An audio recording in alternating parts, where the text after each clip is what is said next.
चला तर मैत्रिणींनो, आज आपण पिठलं भाकर, बेसन भाकर पण बोलतात, पिठलं भाकर, झुणका भाकरही बोलतात. तर झटपटीत पटकन होईल असं हे आपली रेसिपी आहे. तर प्रथम यात जाईल 1 चमचा मोहरी,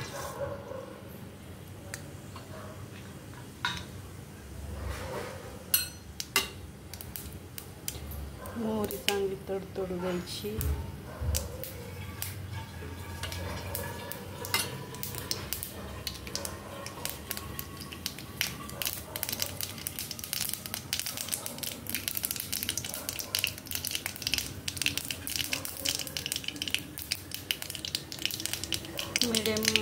मीडियम गॅसवरच ठेवायचं. त्यानंतर जाईल आपला 1 चमचा जिरे,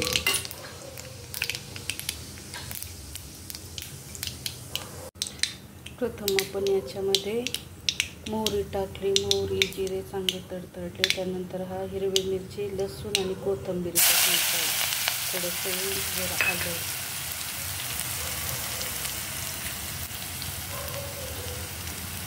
थोडंसं परतू द्यायचं.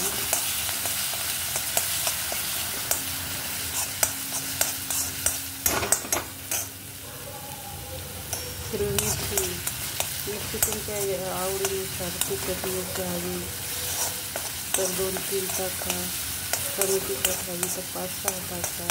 किती व्यक्तीसाठी बनवतात त्याच्यानुसार आपलं तेल, मीठ आणि तिखटाचं प्रमाण ठेवायचं. त्यानंतर आपण यामध्ये कांदा टाकूया.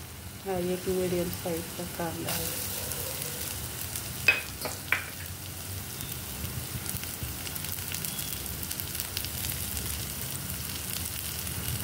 नंतर जाईल आपला कढीपत्ता.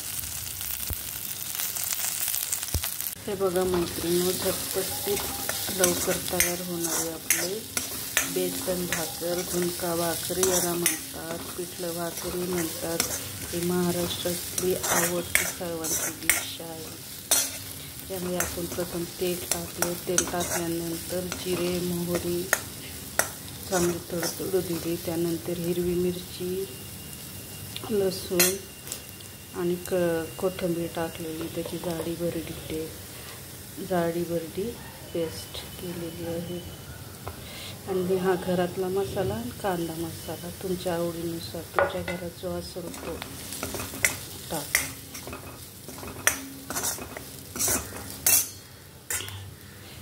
आता यामध्ये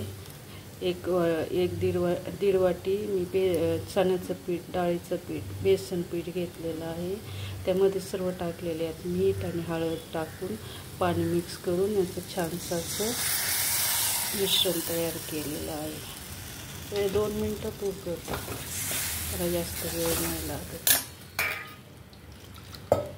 मीडियम आचेवर ठेवायचं. नंतर हे आपली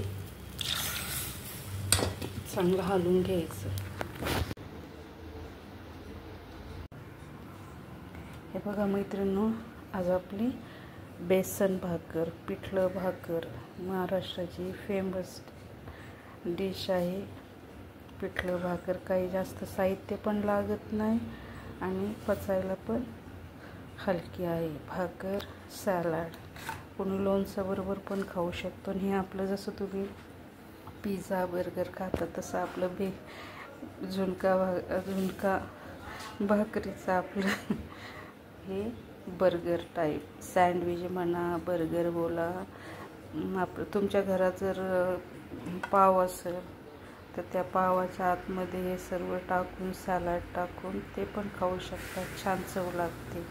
एक वेळेस करून बघा आणि सांगा मला कशी झाली.